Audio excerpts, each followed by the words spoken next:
Amém. Graças a Deus. Nós estamos nesse mês de setembro falando de evangelho, de missão. O tema da mensagem desse mês, da série de mensagens desse mês, é mais um, todos em missão. É bem sugestivo esse tema da série do de sermões, porque a ideia é que todos nós somos discípulos, e se todos nós somos discípulos, esse chamado é para cada um de nós. Não na igreja coletiva, mas na igreja individual de cada um. Eu vi a Letícia com um copo d'água, lembrei. Tomar um pouquinho aqui, que estou com a garganta seca. Em tempos de uma sociedade tão complexa que nós estamos vivendo hoje em dia, com uma forte pressão do sentido individualista. As pessoas, por conta de várias pressões sociais, nós vivemos polaridade, o eu como centro da minha vontade, e muitas vezes a individualidade como objetivo principal e fundamental da vida. É importante eu estar feliz, é importante eu conquistar, é importante que as coisas sejam para mim, e isso na sociedade hoje contemporânea, isso é muito forte. E ele acaba, de certa forma, comprometendo a caminhada comunitária da fé. De como compreender que o reino de Deus não é individual, mas é coletivo. Às vezes, quando a gente olha alguns movimentos religiosos, a gente vê muito a individualidade. É você no céu, você na sua relação com Deus. A bênção que Deus dá para você, você que recebe a bênção de Deus, e a sua intimidade e espiritualidade se encerra no seu relacionamento com Ele. Mas Jesus, ao longo do seu ministério, nos mostrou que é diferente. O eu para Jesus significa nós, uma vez que o Pai, o Filho e o Espírito Santo é uma coisa só, né? É uma trindade, é uma unidade dentro de relacionamentos. Então, por isso que às vezes fica difícil a gente compreender que o chamado missional, ela é comum a todos os cristãos ou os discípulos de Jesus Cristo. Como corpo, como um chamado de implantar um reino comunitário.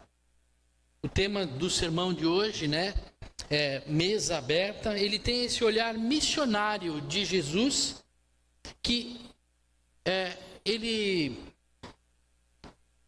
não olha através do rótulo das pessoas, mas ele olha através da inclusão da graça. A sociedade exclui pelo rótulo de quem a pessoa é, pelo aquilo que ela presta para a sociedade. Mas Jesus não olha esse sentido. Ele olha com um olhar de graça, que é um olhar de inclusão. E para mim é um desafio grande olhar para um texto único e dividir em 3 sermões diferentes. É uma experiência para mim nova, nunca havia feito dessa forma, e eu me lancei ao fato de olhar 3 dimensões de um mesmo texto. Então a gente vai ler novamente o mesmo texto que a gente leu no domingo passado. E o texto é de Lucas 5, do 27 ao 32. Lucas 5, 27 a 32.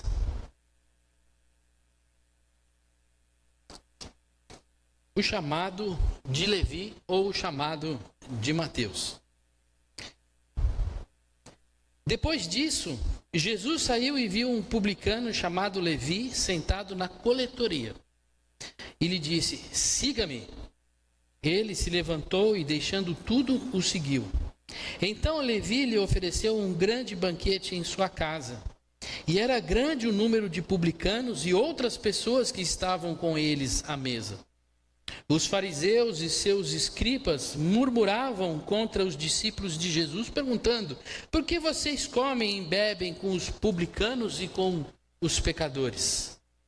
Jesus tomou a palavra e disse: os sãos não precisam de médico, e sim os doentes. Não vim para chamar os justos, e sim pecadores ao arrependimento. Pai, obrigado, Senhor, pela tua palavra, que nos entusiasma, que nos ensina, que nos dá discernimento, Senhor, para a nossa caminhada. Que a tua palavra hoje possa trazer transformações a todos, inclusive a mim. Eu oro a ti, Senhor, na graça de Jesus. Amém. Uma breve introdução.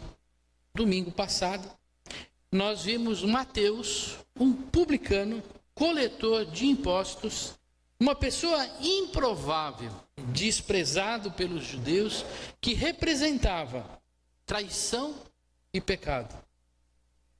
Alguém que era visto como alguém indigno da graça ou merecedor de qualquer perdão religioso ou de alguma coisa nesse sentido. A gente viu duas imagens, uma do filme The Chosen, mostrando a percepção do cineasta por aquele momento, e uma outra de uma pintura de uns séculos atrás, de Caravaggio, mostrando, como naquela época eles viram esse chamado. Então, quando a gente olhou para aquele comecinho do texto, a gente olhou justamente e viu que Jesus tirou os rótulos e foi atrás daquele que jamais a gente poderia imaginar que seria alcançado. É o que a gente chama de improvável. E a gente diz que a gente passa na rua e a gente pode olhar ou para um parente ou alguém vizinho e você falar: essa pessoa jamais vai aceitar Jesus, né? A gente esteve no parque, fazendo o discernimento do parque. Uma das atividades que a gente teve lá foi de caminhar de 2 em 2 e conversando sobre o que a gente estava vendo. As pessoas que a gente estava vendo, os lugares que a gente estava vendo, e pedindo a Deus para que Ele nos mostrasse, as coisas que nós estávamos vendo desse sentido para cada um de nós. E naquele momento, Jesus passando, Ele chegou e chamou alguém que era improvável. Ele disse para Levi, que é Mateus, e disse: siga-me. E a transformação começou na vida de Mateus. Mas a história da transformação não passou por aí. Certamente, antes de estudar um pouco mais a respeito disso, eu confesso que eu não tinha uma visão tão clara, daquilo que Mateus, como é que foi a caminhada. Para mim, a visão a respeito de Mateus, ele largou tudo, tirou a roupa dele, colocou uma roupa de Galileu e saiu por ali em barracas, andando junto com Jesus para lá, para cá, para cima e para baixo. E eu começo a ver que, não foi bem dessa forma. Houve uma transformação dele, mas será que foi assim? E isso começou a me mostrar uma forma diferente de ver esse momento do chamado. É um momento em que essa transformação de Mateus começou através dos seus relacionamentos.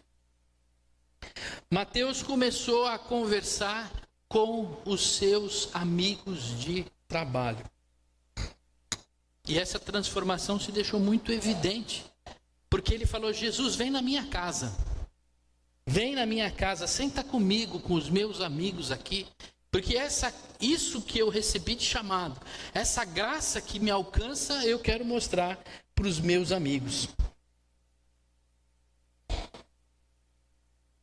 E o que a gente vê isso? Que essa atitude de Mateus, usando um termo bonito do final de semana, é uma disruptura.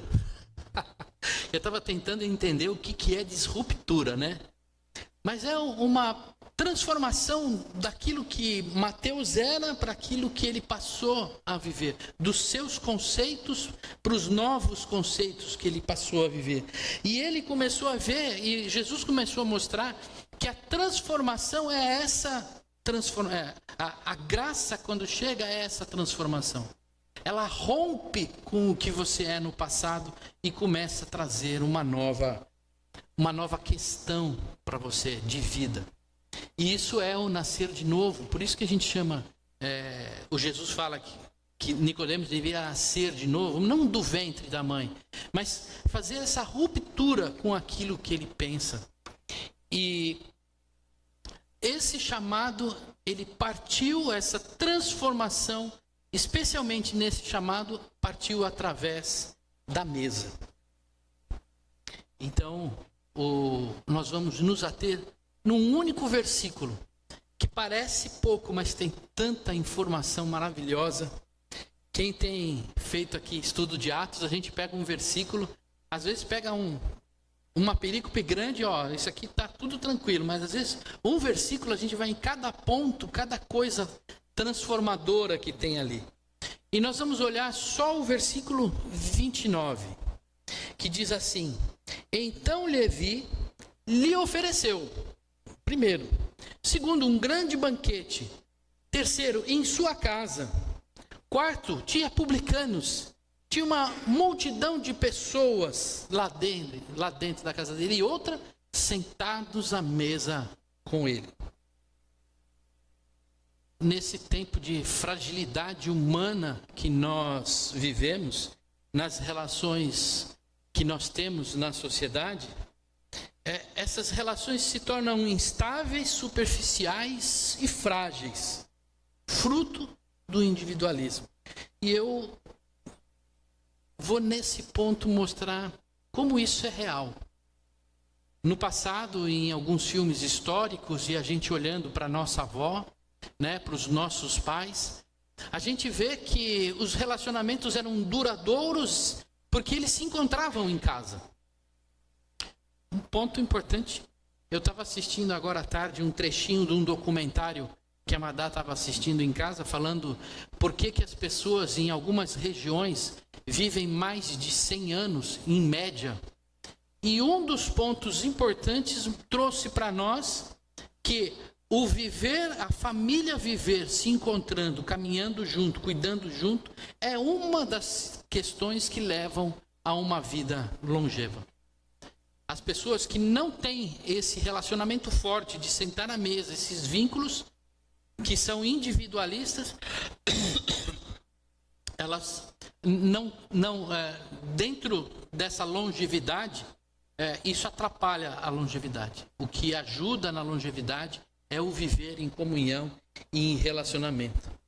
Então, quando a gente olha para a sociedade hoje, quanto a gente não perdeu do sentar à mesa?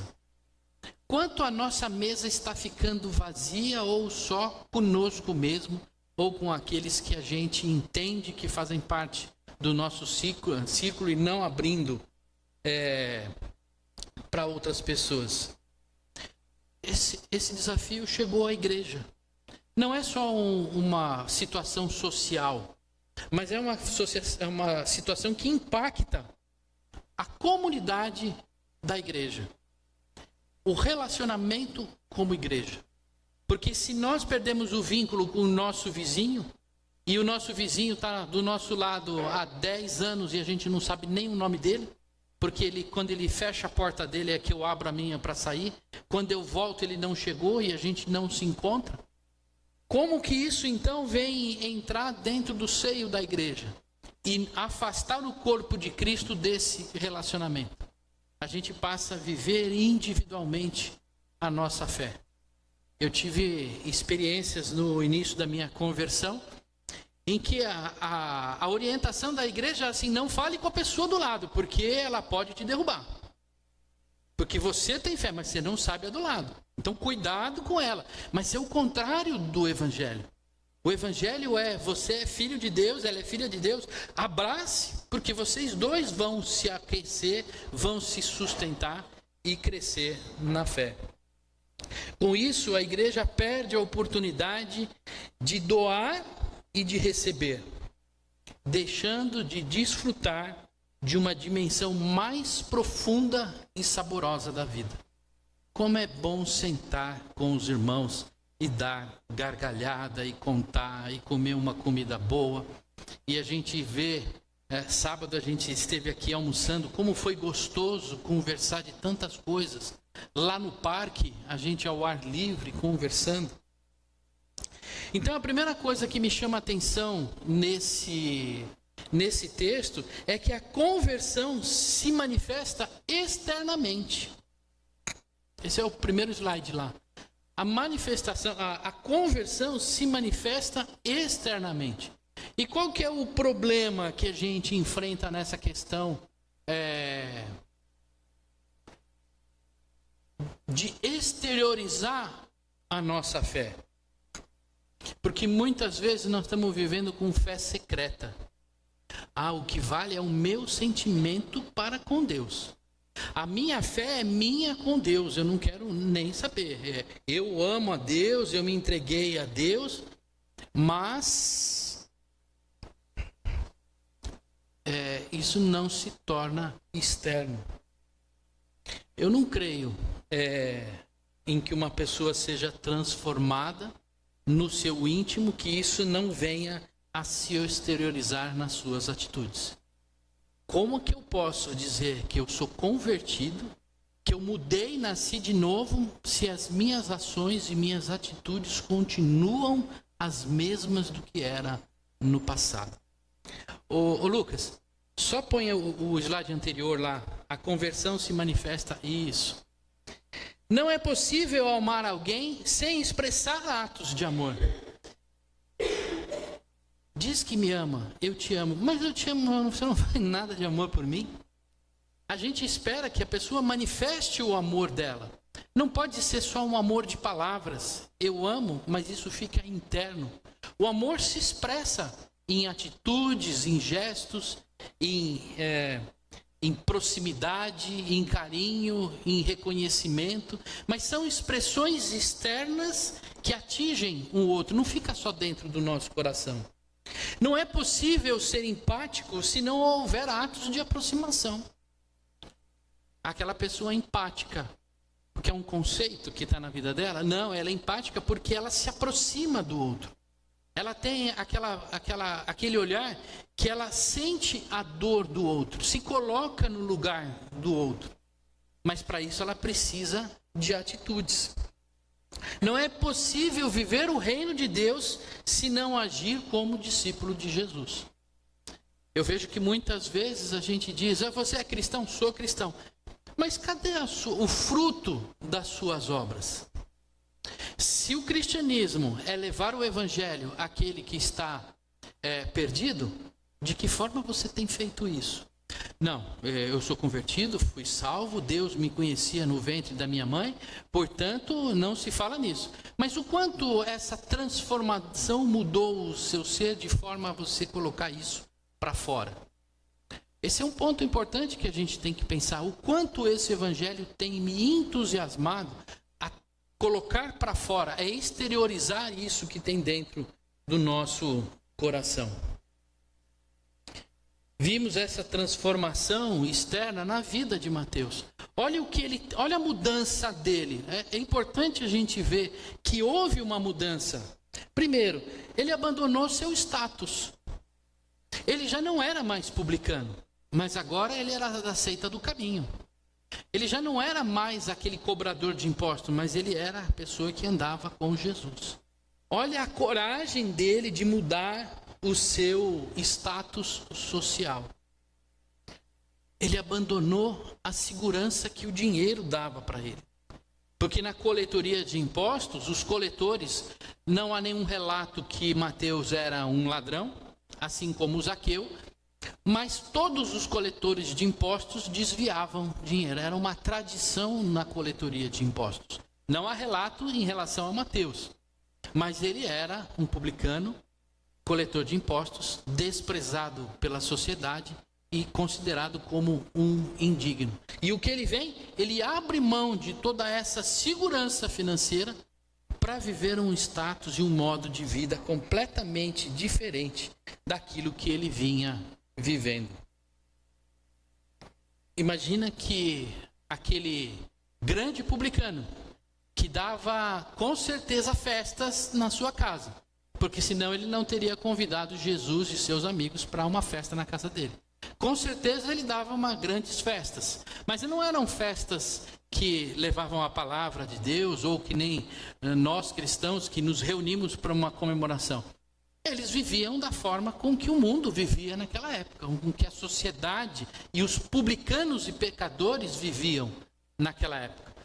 Com certeza ele vivia nesse ambiente. E agora, o que ele passa a fazer, abrindo mão do seu status, da sua segurança, ele chama para dentro da sua casa quem? O mestre. Aquele que trouxe a palavra de salvação para ele. Olha que mudança. Eu agora, no meio dos publicanos, trago alguém que fala de um Deus vivo e poderoso e de vida eterna. Olha que interessante essa mudança radical que Mateus teve. Começamos a ver a partir desse versículo uma mudança se concretizando. Você tem visto uma mudança na sua vida a partir da sua conversão? Ou a sua transformação tem sido secreta? A gente precisa olhar para as nossas vidas e falar, de fato, o Evangelho fez diferença na minha vida? Transformou as minhas atitudes? A mudança que o Evangelho trouxe a você ainda não se manifesta exteriormente? Essa talvez seja uma caminhada que a gente possa chamar de santificação. Não posso exigir que alguém que conheceu o Senhor Jesus, de fato naquele momento já se torne uma pessoa como o apóstolo Paulo, cheio de espírito, de sabedoria, de discernimento, um evangelista nato. Não. As pessoas vêm num crescendo de santificação. Agora, a gente consegue olhar para a nossa vida e começar a ver que essa transformação está me fazendo mudança externa nas minhas atitudes? Qual a mudança externa que a gente ainda está precisando realizar? Algumas mudanças a gente já pode ter feito. Por exemplo, eu não, mas as pessoas que dirigem no trânsito, de repente, quando tomavam uma fechada, abriam a janela e xingavam o outro motorista. Olha, pastor, eu não faço mais isso. Eu consigo me controlar. Já é uma mudança externa. Talvez vícios que eu tinha, qualquer tipo de vício, e eu não conseguia largar, e hoje, através da ação, dessa transformação, eu tenho encontrado forças para abandonar. Quantas coisas a gente vai mudando externamente por conta de uma mudança interna. Agora, o mais importante dessa mudança, o que tem ocupado o lugar de lealdade e prioridade na sua vida, como era para Mateus? Se Jesus Cristo não é o centro da sua vida, ainda precisa haver uma mudança. Porque Ele deve ser a nossa segurança e a nossa prioridade. Outra coisa que me chama a atenção nesse versículo é que a nossa mesa é um espaço de missão. Lá no finalzinho, no verso 29, Lucas, está escrito lá, no verso 29, então Levi lhe ofereceu um grande banquete em sua casa. A mesa é um lugar, é um espaço de missão. No tempo e na cultura do chamado de Mateus, sentar-se à mesa tinha alguns significados e que mudaram muitas vezes para os dias de hoje. Alguns significados de era sentar à mesa. Primeiro, significado de sentar à mesa. Sentar à mesa era considerado comunhão e vínculo de confiança. Naquela época só se sentava à mesa com uma outra pessoa se eu tivesse comunhão e confiança.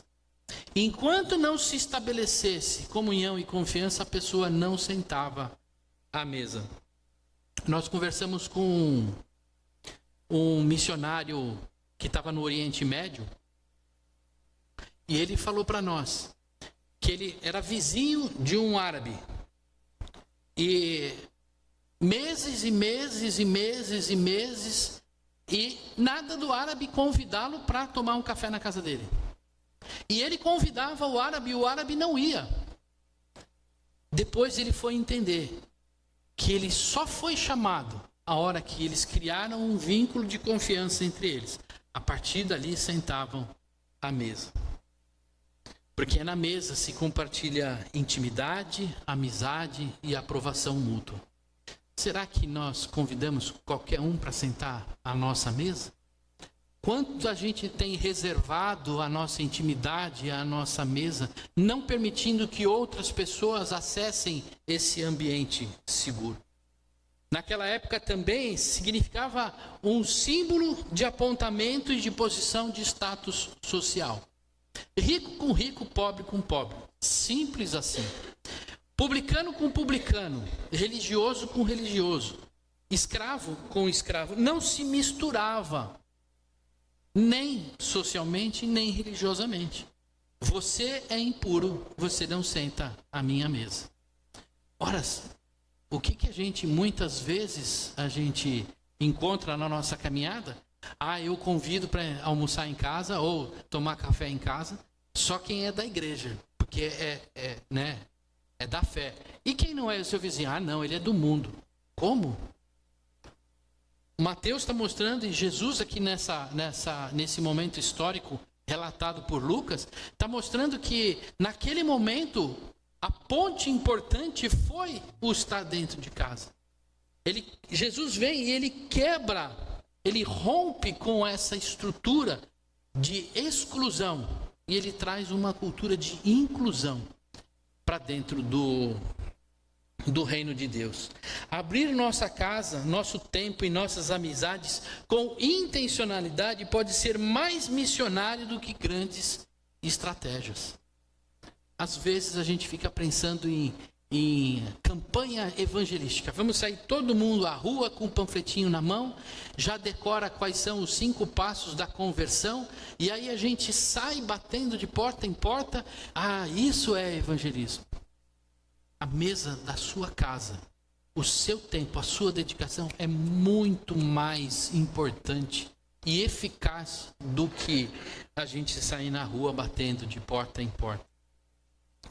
Não precisa ser um grande banquete, não precisa ser um grande evento, mas o seu cotidiano, o seu café com bolacha. Às vezes eu estou aqui em Campinas, aí eu arrumo um espaço na agenda e ligo para Dona Laura: Dona Laura, posso passar e tomar um café? Pode vir. Aí chega lá, eu só tenho café. Eu falei: não tem problema, eu trouxe sequilho. A piada fica aqui, tá bom? Eu trouxe sequilho, vamos tomar café junto? E a gente toma café junto. Mas na simplicidade de sentado à mesa, aí todo mundo junto, conversando. Foi muito gostoso, né? Quem você pode convidar para a sua mesa? Quem você pode convidar para a sua mesa? Quem você chamaria para participar de um pequeno grupo na sua casa? Eu tenho uma vontade enorme de falar para Jesus, mas eu não convido o meu vizinho. A pessoa é meu amigo de escola, de faculdade, de trabalho. Senta aqui em casa, vamos tomar um café. Precisa fazer alguma coisa maravilhosa? Não, pão com manteiga. Não é isso que vai fazer a transformação, o ponte, o vínculo, mas é o amor, a empatia, o acolhimento. Um outro ponto importante que eu vejo nesse texto é que a mesa é espaço de encontro e de inclusão. Veja a continuação do versículo. E era grande o número de publicanos e outras pessoas que estavam com ele à mesa. Já pensou a confusão que estava nesse banquete? Olha que loucura. Primeiro, tinha o mestre. Jesus estava lá. o convidado especial, porque Mateus fez um banquete para Jesus. Então Jesus estava lá. Os seus discípulos, que estavam no começo do discipulado, não é final do discipulado, é no comecinho, cada um com as suas histórias e conflitos, estavam lá. Quem mais estava nessa festa? Os publicanos, os amigos de trabalho. Então quem que o Mateus convidou? Os amigos. Os manos dele lá. Vamos tomar tem boca livre lá em casa hoje. Aparece um monte de amigo nessa hora, né? E estava lá os amigos de trabalho, os publicanos. Quem mais estava ali no meio, que foi convidado também? Os fariseus. Então estava os religiosos, estava Jesus, estava os caras do mundo, do trabalho, e tinham outras pessoas ainda que não são identificadas. Era um grande banquete. Olha que miscigenação estava ali dentro. A mesa de Mateus tornou-se um lugar de inclusão, aonde todos, impuros e puros, pobres e ricos, poderosos e desmerecidos, puderam participar da presença de Jesus. Que ideia espetacular de Mateus. Chamou para comer uma pizza. Só que lá naquele momento da pizza, quem estava ali? Jesus. A palavra de Deus estava ali, Deus presente naquele momento. Mateus não teve medo de tornar-se vulnerável para abrir as suas portas. Talvez seja um medo que a gente tenha, de nos tornarmos vulneráveis. Será que as pessoas vão conhecer como eu sou no meu íntimo? Será que eu tenho coragem de abrir a minha intimidade para receber aquela pessoa? Se for esse, eu recebo. Mas aquele, eu já tenho dúvida. E aí a gente seleciona. E esse pode, esse não pode. O que Jesus faz, ele quebra essa barreira de exclusão e chama todo mundo. Mateus chama todo mundo e mostra que Jesus é aquele que veio para quebrar essas barreiras e tirar essas pessoas do mundo das trevas. Temos reservado espaço para apresentar as pessoas, apresentar Jesus às pessoas do nosso relacionamento? Quantas vezes a gente perde a oportunidade de falar de Jesus Cristo? Numa situação simples, não é falar o evangeliquez. É mostrar que aquele que está vivendo com ansiedade, Jesus é paz. Daquele que está vivendo sofrimento, Jesus é alívio. Daquele que não tem esperança, Jesus é esperança. Daquele que está sem razão de viver, Jesus é a razão de viver. A gente consegue mostrar o Evangelho através da nossa vida e da nossa experiência cotidiana com Deus. Agora, estando dispostos a ceder, a abrir o espaço na nossa vida, nós estamos dispostos a abrir também espaço aos improváveis? Ou a gente vai continuar selecionando quem a gente põe no nosso vínculo de relacionamento? Esses eu aceito, aqueles não. A gente precisa quebrar essa barreira. E não porque é uma proposta do pastor para a igreja, não. Mas é essa transformação interna que se exterioriza, em que eu passo a olhar para o outro com o amor e passo a acolhê-lo e levá-lo à presença de Deus. Queria, indo já para o final, falar o seguinte: os confins da terra começam na nossa rede de relacionamentos. O Senhor Jesus, em Atos 1:8, disse assim: mas vocês receberão poder ao descer sobre vocês o Espírito Santo, e serão minhas testemunhas, tanto em Jerusalém, como em toda a Judéia e Samaria, e até os confins da terra. Eu vi o missionário Márcio fazendo um comentário, eu não lembro a referência que ele deu, se vocês conseguirem lembrar, que ele ouviu alguém falando assim, que eu não preciso me preparar para cruzar o oceano, mas eu preciso me preparar para cruzar a rua. Porque nós não somos chamados como missionários, não, porque a gente tem que fazer missão, evangelização, e a gente tem que alcançar os povos transculturais, a gente precisa atravessar a rua. A gente precisa atravessar a porta do nosso vizinho. A gente precisa quebrar as muralhas que impedem os nossos relacionamentos. E começa onde? Começa na nossa família. Começa no nosso vizinho, no nosso amigo de trabalho. São nesses lugares que Deus abre a oportunidade para que a gente apresente o Evangelho. Olhe ao seu redor, meu irmão, minha irmã. Ninguém é tão pecador que não possa ser convidado, nem tão justo que não precise do convite. A pessoa que está do seu lado está esperando um convite para sentar na mesa com você. Pense e ore. Quem da minha rede de relacionamento, precisa ser trazido à mesa de Jesus? Para a gente sair daqui meditando nisso, orando, pedindo a Deus, para que Deus aponte para nós quem precisa ser mudado, quem precisa ser incluído à sua mesa. A conversão verdadeira transforma não só o coração, mas também a casa e a mesa.